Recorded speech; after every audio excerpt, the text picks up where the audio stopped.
I want to build a Ghana into a world-class digital economy.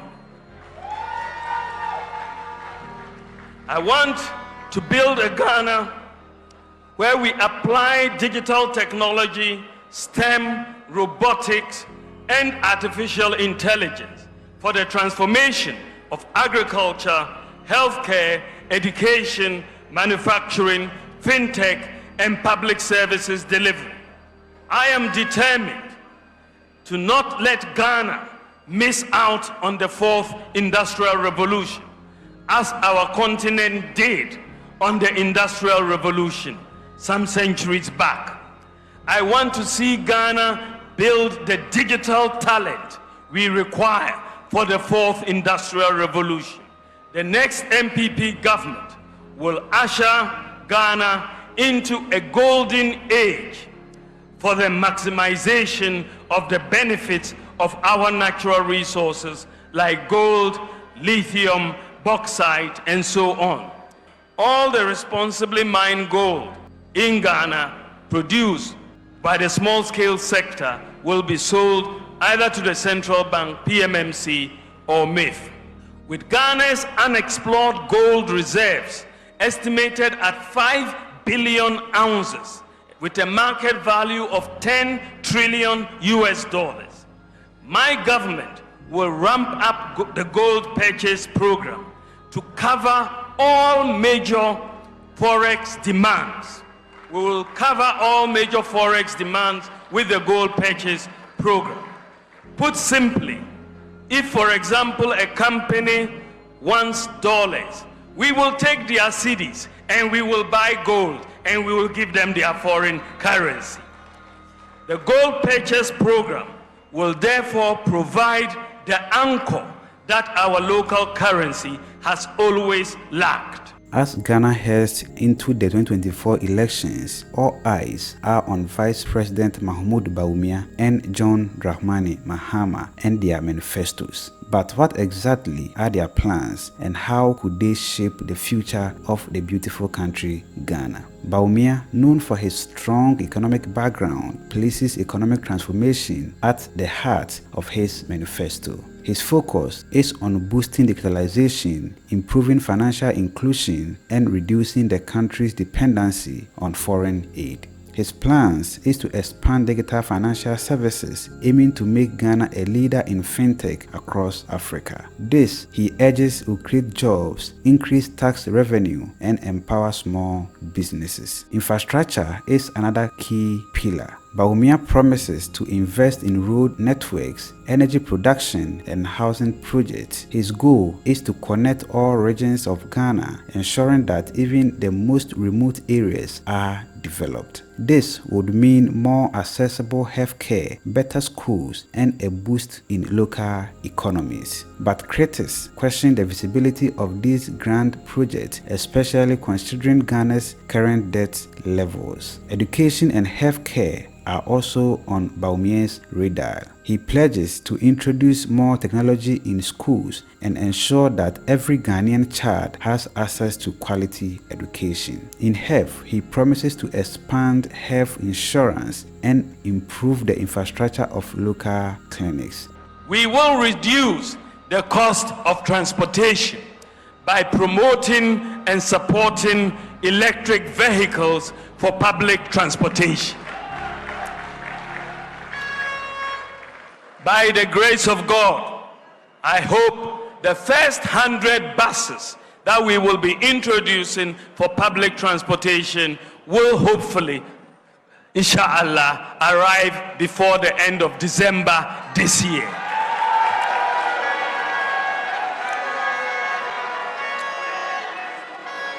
We are also going to expand the Gold for Oil program to continue stabilizing the price of fuel. Stabilizing the price of spare parts through the flat rate duties for all importers policy, which will bring predictability and stability on prices of imported goods. Ladies and gentlemen, we are also going to make your driver's license valid for 10 years and extend the renewal period to 5 years. Under a housing for all policy, I will also have a major focus on the provision of public housing in the same manner that Singapore did. We will partner with the private sector to build large housing estates without the government having to borrow or spend. Also, the National Rental Assistance Scheme, which has worked so well with thousands of beneficiaries, will be enhanced to deal with the problem of the demands of rent advance of 2 years or more. We will also ensure a variety of accommodation types to meet different pockets and needs as follows. In social housing, we'll be including homeless shelters, overnight stay for the vulnerable, and expanded rental assistance schemes for low-income workers. In the area of affordable housing, we'll be including district housing projects through incentives to the private sector real estate industry, as well as expanding the services of the revived State Housing Company and the Tema Development Corporation and the National Home Ownership Fund, and improving housing finance through an expansion of the mortgage lending market, as well as rent-to-own schemes. Ladies and gentlemen, we will use a variety of ways to deliver access to the various types of accommodation. For example, social housing. We will provide public lands within our main cities to private developers, and in order to benefit, make it mandatory for them to set aside between 20 and 30% for low-income social housing units with subsidized rents. Significantly, ladies and gentlemen, improving the availability and affordability of power. We will do this by bringing on board 2,000 megawatts of solar power and incentivizing users by buying access to power they generate from their solar systems and paying with free electricity from the national grid when they need power through net metering. We will continue to make accessing services easier. For example, once you have a Ghana card, all public organizations will not be required to collect your basic data. They will have all that data. They don't need you to fill any forms because all of it is on your Ghana card. Ladies and gentlemen, I want to build a Ghana where we leverage technology, data, and systems for inclusive economic growth. I want to build a Ghana into a world-class digital economy. I want to build a Ghana where we apply digital technology, STEM, robotics, and artificial intelligence for the transformation of agriculture, healthcare, education, manufacturing, fintech, and public services delivery. As part of this process, it is my goal to eliminate the digital divide by achieving over 90% internet penetration within the first 4 years of office. We have already made very significant progress in this direction by increasing internet penetration from 34% in 2016 to some 70% by 2023.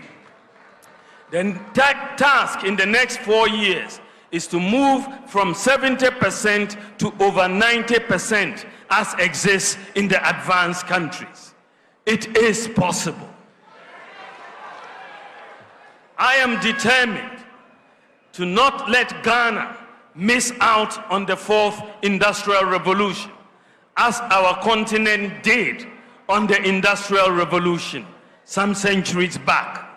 I want to see Ghana build the digital talent we require for the fourth industrial revolution. This will mean providing digital software skills to hundreds of thousands of youth. This, along with other priorities, will create jobs for the youth, including school dropouts. In collaboration with the private sector, we will train at least 1 million youth in IT skills, including software development, to provide job opportunities worldwide. Ladies and gentlemen, generally, there will be an enhanced focus on technical and vocational education. My government will also support the establishment of a national open university, Ghana, in collaboration with the private sector, and it will focus on ICT, TVET, and STEM. Ladies and gentlemen, to prepare our children for the fourth industrial revolution, I will enhance the positioning of the educational system towards STEM, robotics, artificial intelligence, and vocational skills to cope with the demands of the fourth industrial revolution and job creation. My government will make coding and robotics standard in senior high school. Furthermore, to become a digital hub in Africa, Ghana's telecoms industry needs more investment. The cost of data for the ordinary Ghanaian has become too expensive. It goes against the very ethos of our digitalization journey. We commit to working actively with industry players in setting clear policy guidelines that will remove any investor uncertainty and difficulties in business planning, including the expeditious allocation of spectrum, driven more by the goal of enhancing digital inclusion. In addition, we would be working with educational institutions, leading and global tech firms to establish a national robotics, engineering, and AI lab for research and training of young Ghanaians locally.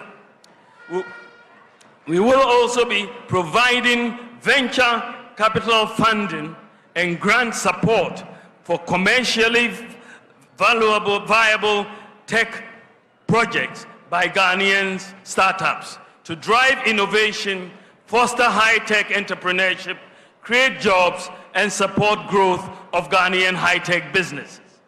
We will also be providing live lab opportunities to Ghanaian tech startups under a matching program by purposely connecting them to matured large tech firms working on government tech projects to help startups test their ideas in real-world environments and to accelerate their product development cycle. We will also be working with the Bank of Ghana to significantly expand our regulatory sandbox to admit more fintechs as well as regional fintechs.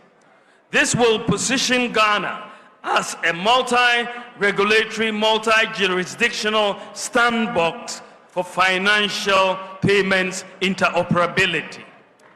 We will also be establishing a fintech fund with a seed capital of $100 million.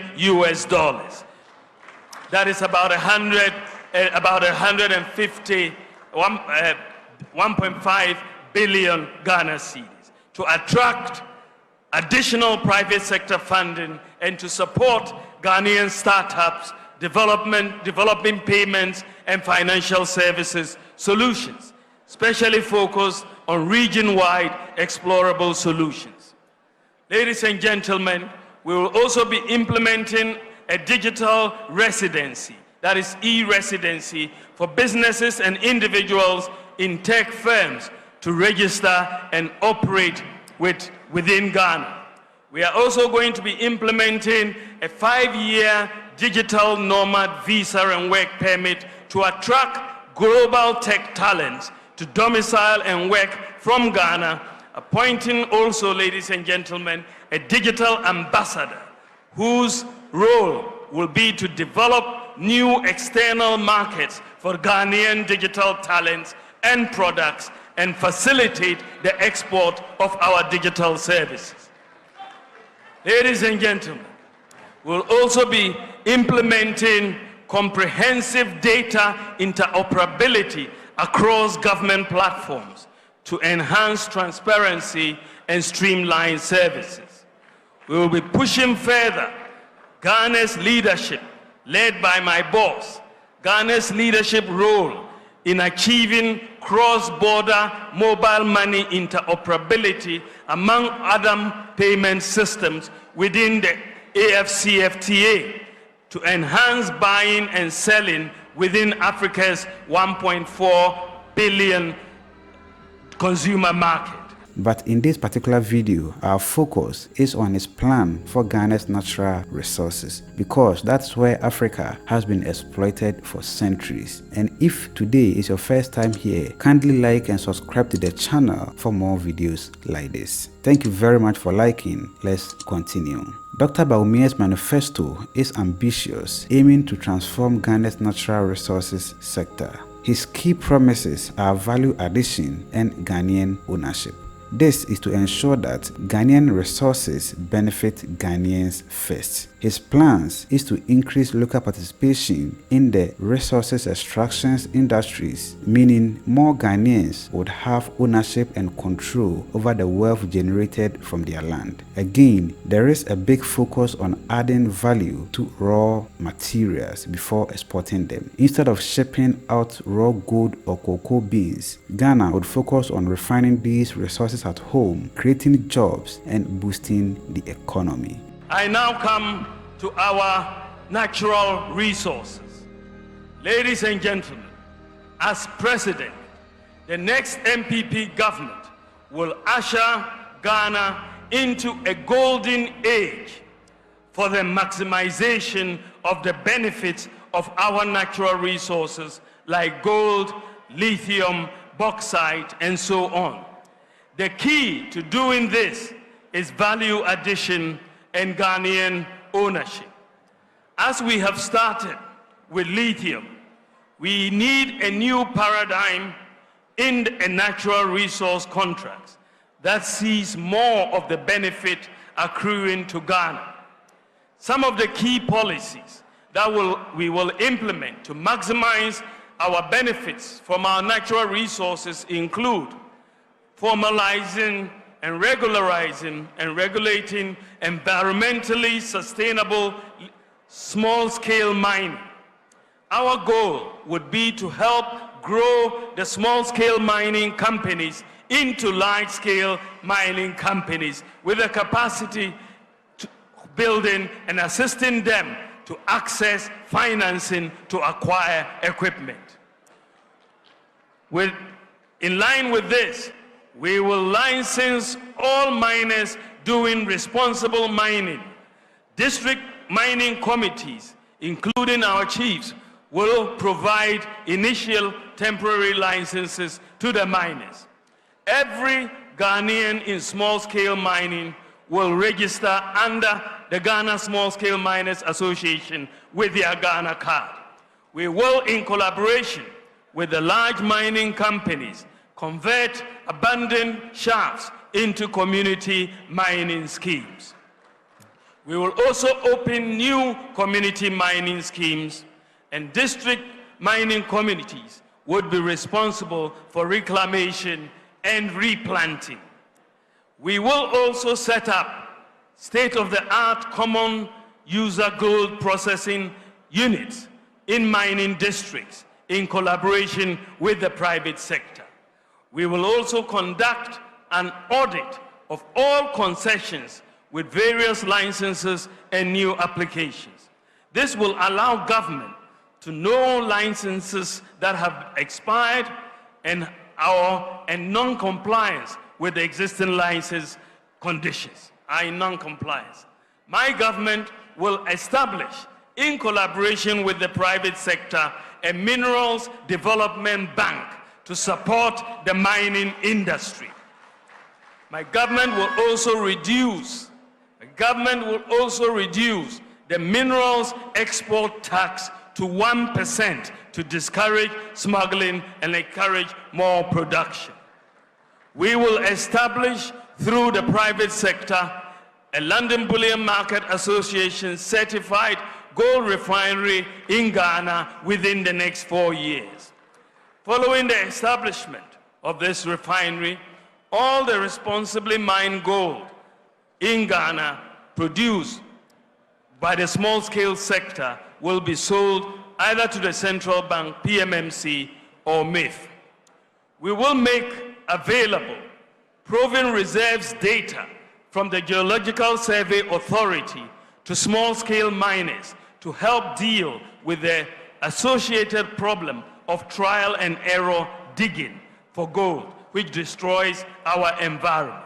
Once the data is available, the small-scale miners will know exactly where the gold is, and so they don't have to do trial and error. They'll go directly to where the gold is, and the environment will not be destroyed. We will also adequately resource the Geological Survey Authority to undertake the mapping exercise. We'll also scale up the use of mercury-free gold catcher machine technology, which is less damaging to our environment. Ladies and gentlemen, I come to an important subject matter of stabilizing our currency. Ladies and gentlemen, recognizing the need to transform the structures of the Ghanaian economy from merely being an exporter of raw materials, an importer of finished products, to producing what we consume and adding value to our raw materials and farm produce. The Akufo-Addo-led government set out in 2017 to find solutions by introducing transformational policies such as one district, one factory. While industrialization remains the long-term solution to macroeconomic stability and shared prosperity for Ghanaians, the vulnerabilities in the structure of the Ghanaian economy remain and were heavily exposed by the global crisis of 2020 to 2022. The crisis hit us really hard, but you may wonder why, unlike previous times when the city faced severe pressure, this time around we have never experienced queues at our fuel stations or dumsor as we did in 2015. Let me tell you a short story about that. I approached my boss when we had this crisis, as I saw our foreign exchange reserves continually dwindling. I approached my boss and suggested a novel way as a solution to the shortage of foreign exchange. I proposed that we leverage on gold to produce directly in exchange for the essential goods we import. He gave me the go-ahead to pilot the one critical import, petroleum products, the shortage of which would have completely derailed our economy. And that is what resulted in gold for oil. I am happy to say that the two policies that have helped rescue the economy from catastrophe in the recent crisis were the Bank of Ghana's domestic gold purchase program, which I proposed, and the gold for oil program.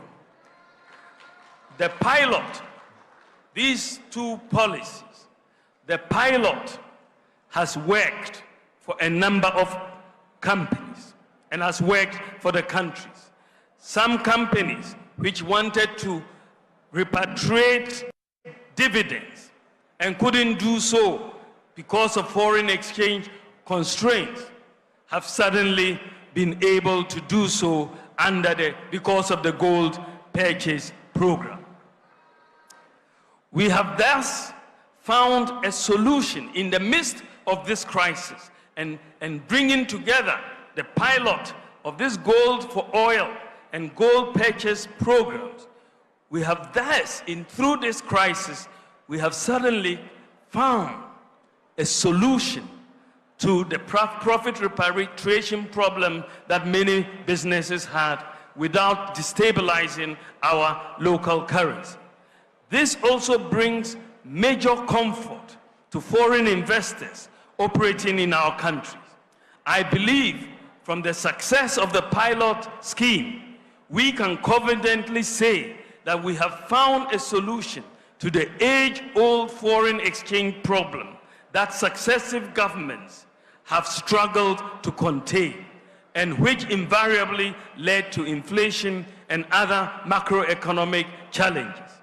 My government will completely institutionalize what I will call the Gold for Forex program, even as we intensify efforts to transform the structure of the Ghanaian economy. Simply put, the domestic gold purchase program is a policy which allows the Bank of Ghana to boost our foreign exchange reserves by buying locally produced gold with cedis. Gold purchases from this program alone amounted to $5 billion in the last couple of years. With Ghana's unexplored gold reserves estimated at 5 billion ounces, with a market value of 10 trillion US dollars, my government will ramp up the gold purchase program to cover all major forex demands. We will cover all major forex demands with the gold purchase program. Put simply, if, for example, a company wants dollars, we will take their cedis and we will buy gold and we will give them their foreign currency. The gold purchase program will therefore provide the anchor that our local currency has always lacked. While these initiatives sound promising, they come with questions about funding and implementation. Dr. Bawumia's manifesto could be a game changer, but it's not without risk. The success of his plan would require political will, international collaboration, and most importantly, the trust of the good people of Ghana. As the 2024 election approaches, one thing is clear: the future of Ghana's natural resources will be a defining issue. The question is, will Dr. Bawumia's plan be the one that fully unlocks their full potential? Let us know your thoughts on this in the comment section below. My name is Sheriff Haruna. Have a joyful life and see you in our next video. Macrao.